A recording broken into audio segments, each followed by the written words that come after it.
Hi, friends. Welcome back to Peace and Plenty in 20. I'm your host, Janine Deramo, transformational coach for midlife women, and your weekly lifeline for navigating midlife with grace, goals, and some grit. Every week, I join you here to talk about stuff that actually matters. You know, those little things that can either make you feel like you've got it all together or you're completely falling apart. We talk about all of it. And today's episode is going to be about remembering simplicity and nature, like our natural habitat. That's why I decided, you know what?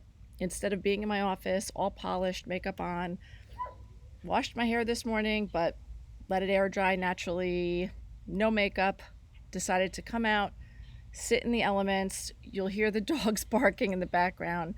And so I just thought it was really fitting for today. And also, just a little side reminder of you're allowed to do whatever you want. Give yourself permission.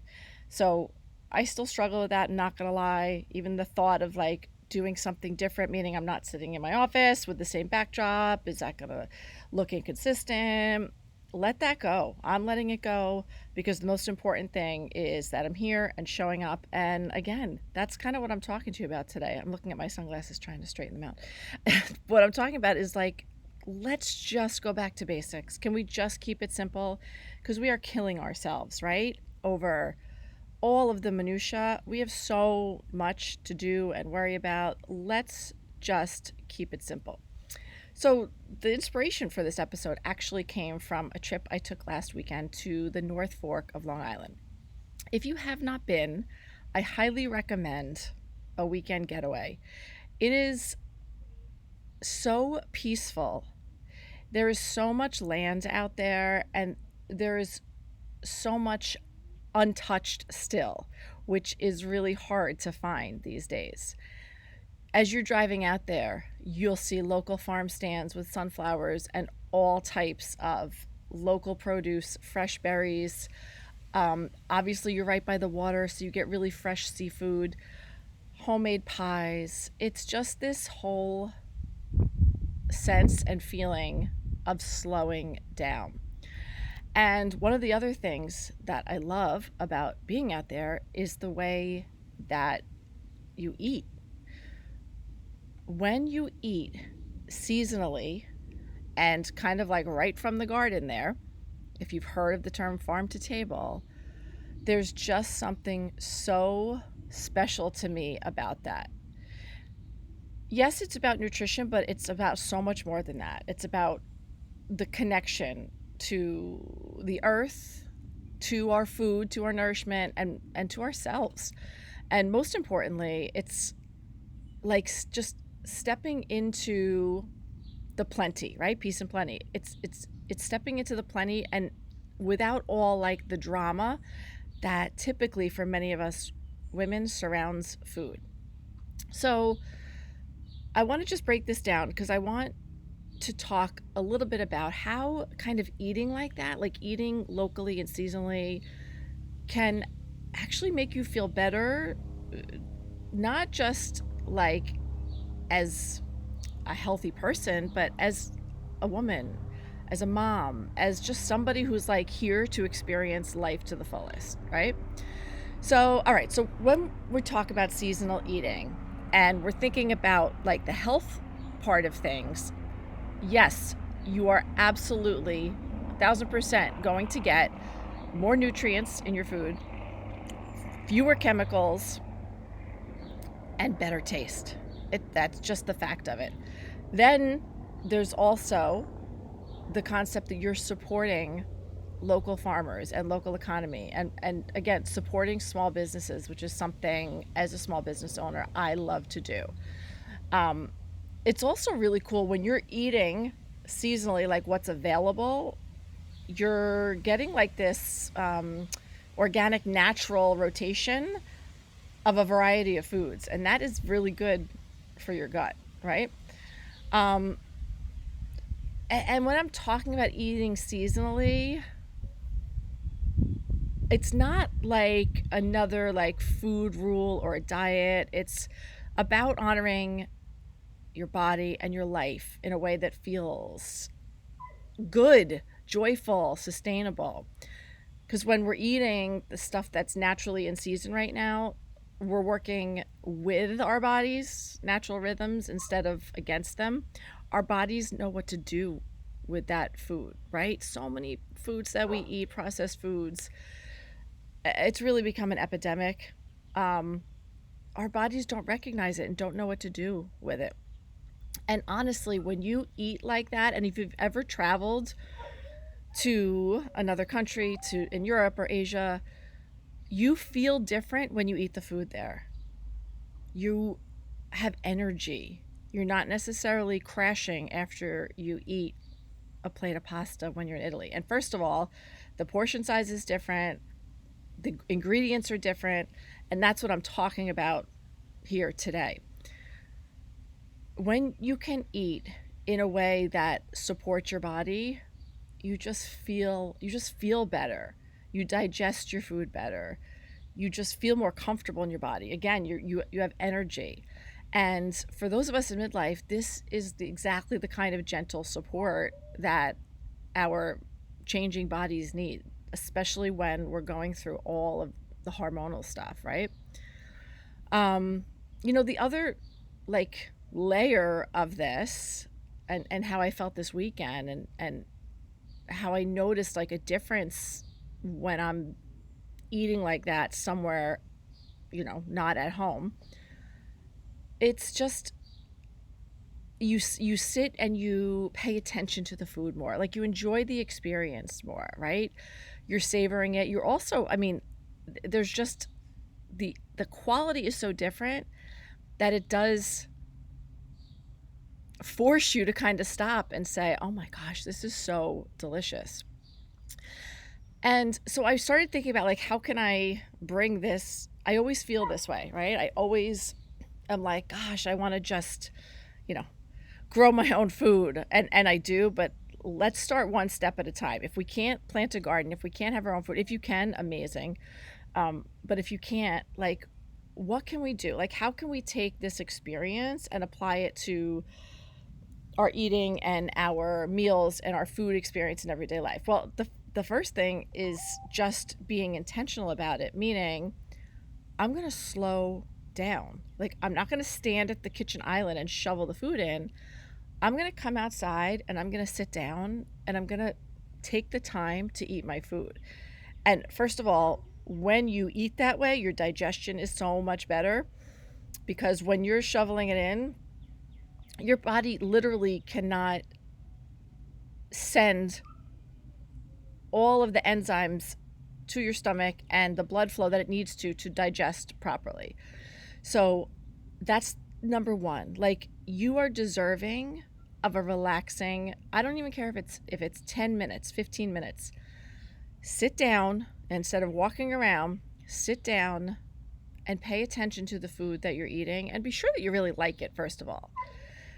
And if you can eat seasonally, like eat what's in season, or eat even if it's something that's grown more locally and hasn't traveled on several different trucks or ships or whatever form of transportation or been packaged, you're just going to feel, I promise you, so much better about it and within your body. When you are slowed down and you're eating these delicious, ripe, fresh, whole foods, and you're serving that to your family in addition to that, it just is so nourishing. It's so nurturing, not only to you, but to your family. And here's the other thing that I was referencing before. It actually takes a lot of the mental strain if you're not constantly trying to look up a million recipes. And I'm guilty of this too, because I love cooking and I love recipes. But for right now, I'm like, why don't I just make my life easier? And I'm going to go to, we have some local farms around here. We also have Whole Foods. I'm going to go to the places where I can get fresh, local, in-season produce, and those are going to be our sides. I'm going to get protein that I know is grass-fed, organic, all of the markers that I'm looking for personally. If you keep it simple, and especially now that it's nice outside and you can cook outside and use the grill, you don't really have to stress about meal plans. You don't have to stress about the ingredients. Like, I can just go and be like, all right, here's what I know is in season. I'm going to grab a couple of steaks. I'm going to grab some seafood. I'm going to grab some chicken. I'm going to grab my vegetables. And then, you know what? If I want to get creative with them, I can. But we don't need to doctor up our food when it's fresh and delicious, okay? So just start thinking about that. That's what I would invite you to do this week as an action step, is think about what can you shop for. Like, just pick one item. If you want to start with that, what can you shop for that's in season right now and that's local to where you are? And if you don't know, Google is your friend. ChatGPT is your friend. It's so easy to just do a quick search, and it's a hell of a lot easier than doing a whole meal plan, complicated recipes, right? And it's a way also to show your family, like, this is how I want to eat. This is how I want you to honor your body. Good food doesn't have to be stressful or complicated. And taking care of ourselves can be both practical and pleasurable at the same time. And there's something very fulfilling about that, while it's also just very simple. All right, so again, look for a farmer's market this weekend.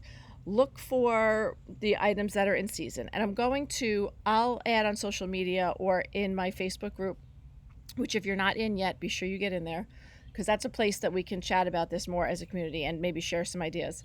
I will share some suggestions for this. But again, you could just simply Google it, ask someone that that, does a lot of farm to table food, and just keep it simple. Slow down, enjoy the meal, eat outside if you can. It's all about getting grounded and reconnected with nature, ourselves, and like how we were meant to eat and to enjoy that as part of our life. Because again, the food noise has gotten in the way for many of us for so long that this is an opportunity to live a little bit differently and try something a little bit differently. And guess what? If you can, bring your kids with you to the market. See what they want to try. See what looks good to them. Be flexible about it. Maybe you might start a list of what kind of vegetables you want that are in season, but then you get there and you see something else. Like recently I was at Whole Foods and they had white asparagus and I wanted to try that. So don't be afraid to mix it up and try, right? And remember, it's also about quality over quantity. So even going grocery shopping can be a lot simpler, because when you're getting these quality foods that are delicious and are going to fulfill you, you're not necessarily going to be looking for something else like to snack on after that. You're going to feel satisfied. You're going to feel fulfilled, right? And honor your taste buds too. You know what you like, what your kids like, what they don't like. But again, try to experiment, even if it's one new food a week, okay? Share with me if you do this. Take a photo, tag me on Instagram, drop it in here, drop it in the Facebook group, because this is how we can create change. Not through being perfect, not through I'm going to only eat organic food, and that's not what I'm saying. But when we can talk about these things together and give each other ideas and make these small little acts of, I'd like to think of it as self-care, we're honoring our midlife journey. We're honoring who we want to be and how we want to live, and kind of cut through the noise, right? Last thing I want to say, if you are a midlife woman who wants to deepen this journey, meaning a more fulfilling life, feeling more in tune with your authenticity and what you want and who you want to be, and slowing down and cutting out all kinds of noise. I do have a couple of spots open for coaching this summer for my one-on-one. Hop on a call with me. Let's chat about what's going on with you and how I can help you. Because that's what I do. I coach women, to build habits that create the life they want. A sustainable, beautiful, calm, peaceful, joyful rhythm to their lives. And I teach my clients how to trust themselves, how to honor their priorities, how to find fulfillment in like the simplest moments in life. So click a link if you want to chat with me. And remember, share with me if you buy anything. I would love to see your ideas. And always, always wishing you peace and plenty. I'll see you next week.